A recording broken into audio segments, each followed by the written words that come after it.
These are the people, these are the families, not only these three families, but hundreds of families who have been fighting for justice for so many years. And today, all of us here must tell them, now your fight is going to end because we are going to demand justice now. Our slogan is, we want justice now. Please repeat after me. We want justice now. We want justice now. We want justice now. We want justice now. Last year, many of us had gathered in Hassan. In Hassan, we were fighting only one evil man, Prajwal Revanna. But hundreds and thousands of us, we gathered in Hassan. He was about to get bail, but we were there and we said, no bail, only jail. And our struggle, the struggle of the progressive, democratic people of Karnataka have sent Prajwal Revanna to jail, and now he has been sentenced and he is going to die inside the jail because of this fight for justice. My dear sisters and brothers, today Hassan is inspiring us for an even bigger struggle. In Hassan it was one evil man. Here it is a whole evil system. Since the last 5-6 days, I have been reading about Dharmasthala. I have been trying to understand what is this system in Dharmasthala that we are fighting. And I can only say this system in Dharmasthala is the real system of Manuvad. And we have to understand that we have to fight this Manuvad if we want to have justice in our country, if we want to have equality in our country. What was there in Dharmasthala is still today. People who have got religious power, money power, land power, how did they use this power? To take away the land of the Dalits, the untouchable community. In the last 50 years, this is what they have been doing.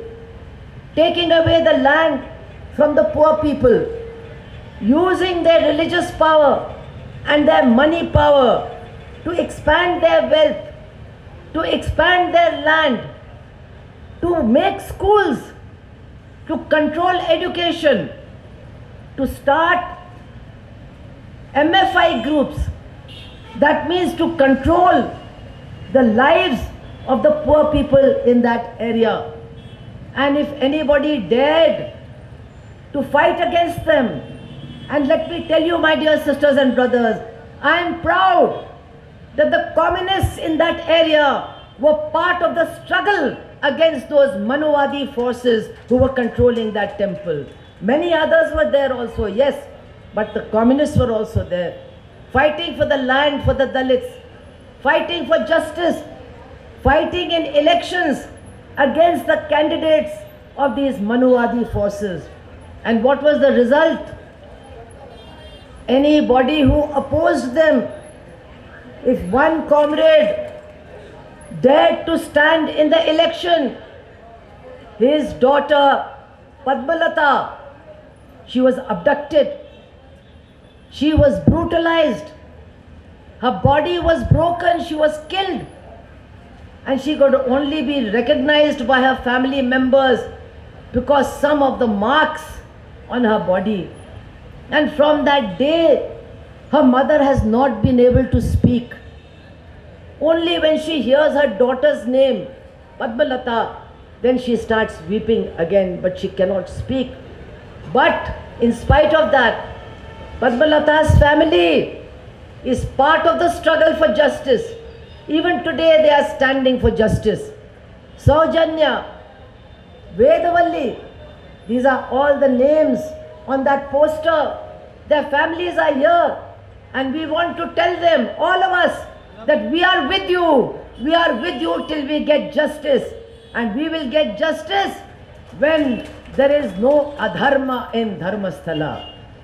Our slogan should be, Dharmasthala mein adharma nahi chalega. I cannot say it in Kannada. I can only say it in Hindi. Dharmasthala mein adharma nahi chalega, nahi chalega. At least you can say nahi chalega, nahi chalega. Dharmasthala mein adharma nahi chalega.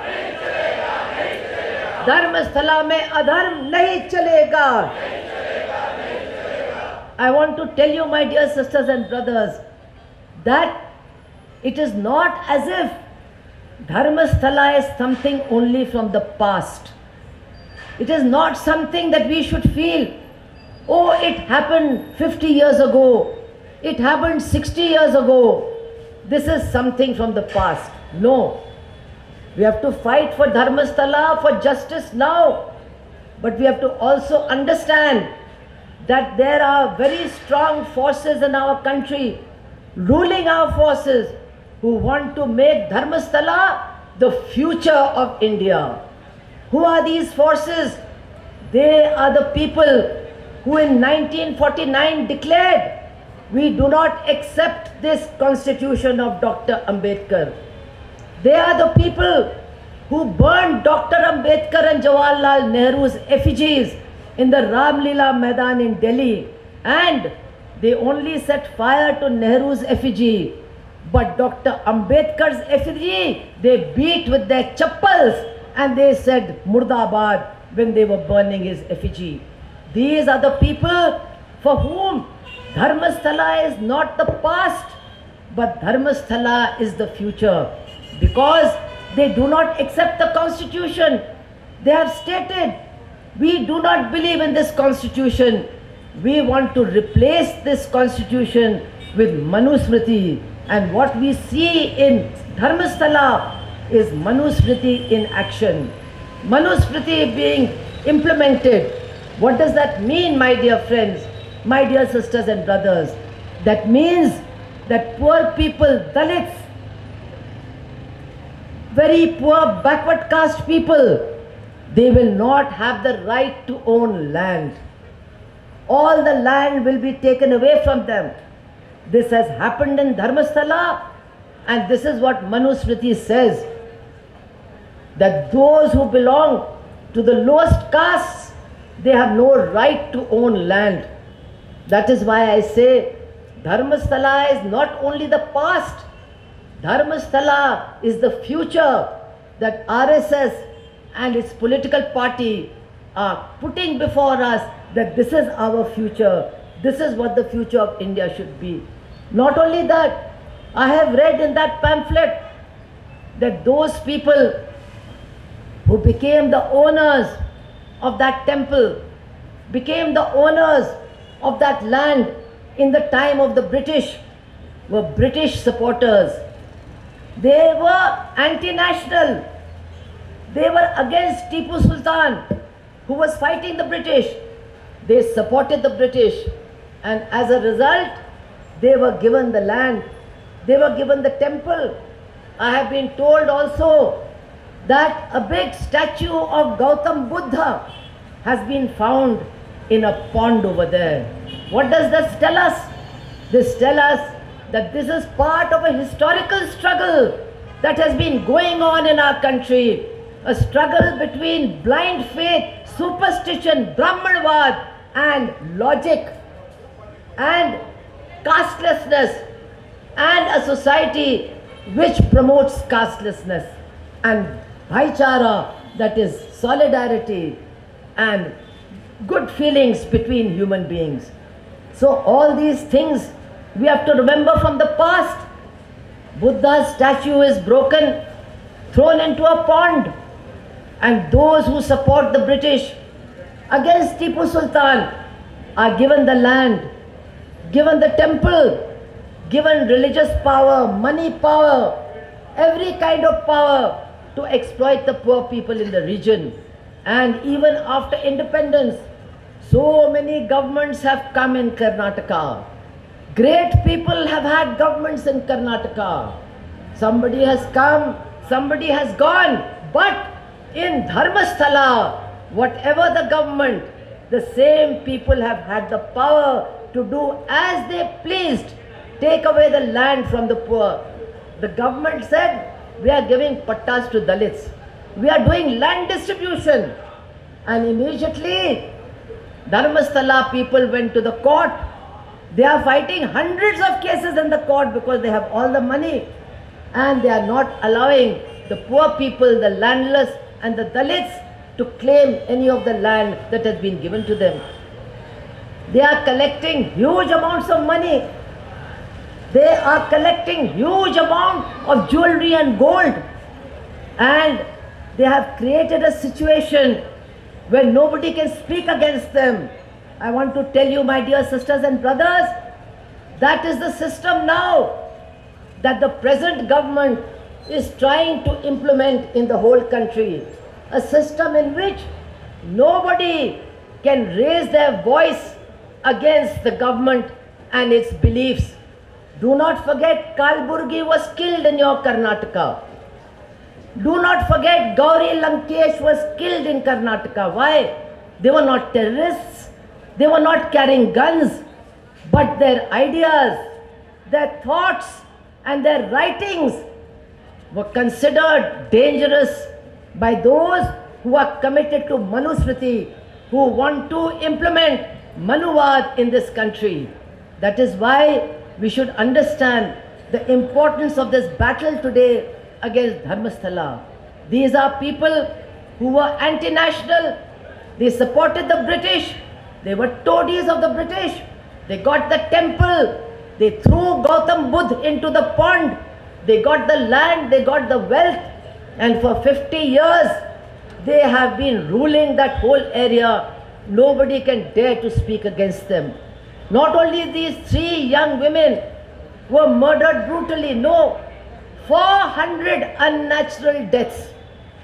What kind of government is this? We are saying people are being murdered, women are being raped, people have disappeared, and the government says, no, no, this is unnatural death. मतलब ऐसी मौत जो प्राकृतिक नहीं है, पता नहीं कैसे मर गए लेकिन मर गए. We don't know how they died, but they have died. What is this government? Why are they not trying to find out why 400 people disappeared around that Dharmasthala? Why women were killed? And I have heard the most horrible story that the body of a 4-year-old girl child was also found there. 4-year-old girl child, and around her dead body there were lamps that were lit, diyas were lit. What does that mean? That in Dharmasthala, murder, abduction is taking place, but human sacrifice is also taking place. Human sacrifice has also occurred there. These are all unforgivable crimes, my dear brothers and sisters. And today we have to say, we will never forgive these criminals. We will fight for justice, and we want justice now. What are they not doing? I believe that there was a poor sanitary worker. There is a whole colony of sanitary workers over there. They are also working for Dharmasthala. What are they being paid? What are their wages? What are their working conditions? Nobody is allowed to find out. Nobody is allowed to speak. And one sanitation worker, he gave a statement to the police that many bodies I have buried over there. This is what I have read. But did not the police and the government know that these people were missing, that these people have been killed? And now I think they are trying to punish that sanitation worker for having gone to the police. I don't know. I read that he is also being punished. So we must demand that he should not be punished because he has only dared to tell the truth. Now the government says we have instituted an SIT. What is the SIT going to do? We are not very convinced. One person is trying to do something good and one person is being pulled back. This is what is happening in the SIT. Because there are very strong Manuvadi forces alert in Karnataka. They have been protesting that those who are demanding justice for the women who were killed, they are anti our religion. They are against our religion. I want to appeal to everybody, all those who are true Hindus, all those who are true believers, they should stand up and join this struggle of dharma against adharma, because what is happening in Dharmasthala is adharma. All of you must stand up and fight for this. But these are strong political forces. They are claiming that this is a fight against religion and it should not be allowed to continue. And I am very sorry to say, but what I have heard, that even in the government there is some tug of war going on. Some people are saying Dharmasthala very good, and some people are saying Dharmasthala very bad. We want to tell this government today, it has come that there is a yellow alert.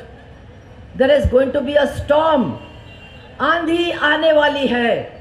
I want to tell this government on behalf of this crowd, it is not a yellow alert, it is a red alert. If you don't do justice, then we will not stop at anything. We will see to it that you are forced to do justice to the victims and the poor people of Dharmasthala.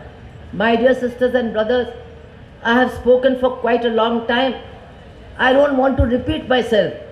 I just want to say that if we want to protect what is our real holy book, which is our holy book, it is the socialistic, secular and democratic constitution of our country based on brotherhood and equality. That is what we have to protect. That is what we have to fight for. And so our fight, which is a big fight in Dharmasthala, it is also a fight to see that the whole of India does not become a Dharmasthala. Because the people who are ruling in Delhi, the people who are doing vote chori, you know what is vote chori? Somewhere somebody will become a voter, maybe he lives in Uttar Pradesh and he becomes a voter in Karnataka. And somebody who is living in Karnataka, his vote is cancelled and he is not made a voter. So now these people, through vote chori, by hook or by crook, using all the agencies, using all the constitutional agencies, they want to come to power for what? If you want to come to power to do something good, it's okay. But they want to come to power to rule according to Manusmriti. And don't forget, just like those priests of Dharmasthala were toadies of the British, these people are also old toadies of the British. They never fought for freedom. They never fought for independence. In fact, they fought against those who were fighting for freedom. They also supported British and British rule. And now they have opened their cards. They are telling us very clearly, what you are seeing in Dharmasthala, we want to do in the whole country. We will control education and we will see that children of poor people are not allowed to study. We will control the whole country and we will see that no land belongs to Dalits, to the landless, to the poor, to the backward caste people. We will see that whatever land they have is snatched away from them. We will ensure that women are denied all their rights, because that is what Manusmriti says. Women of every caste, from the top to the bottom, they will have no rights. No rights at all. And that is what Dharmasthala is also saying. If any woman speaks, or her father speaks against us, or she speaks against us, she will be raped, she will be killed, she will be shown her place. And that is what the new Manuvadis are saying. Women will have no rights. Women will not be able to speak. Women will not be able to protest. Women will not be able to protect themselves. And therefore, my dear sisters and brothers, yes, today we are fighting for Dharmasthala.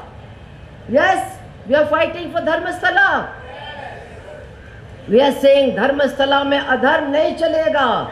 Yes, but we are also fighting. We will not let India become a Dharmasthala. We will not let our country become a Dharmasthala. We will fight to protect our constitution. We will fight to protect secularism. We will fight to protect democracy. We will fight to protect brotherhood and equality of all men and women who are born in this country. That is our fight, and I want to tell you that whenever you call upon any of us who are fighting in Uttar Pradesh, in other parts of India, whenever you call us from Karnataka, whether it is Hassan, whether it is Davangere, or whether it is Bangalore, we are always ready to come. All of us who have been fighting for 50 years in Dharmasthala with the red flag are ready to come with that flag or without that flag to join any struggle in Karnataka against Manuvad, against those who want to turn India into a Dharmasthala. And with these words, and once more appreciating from the bottom of my heart the sorrow and the struggle of the families of those who have been killed and tortured, I will take your leave. Thank you all very much. Inqilab Zindabad.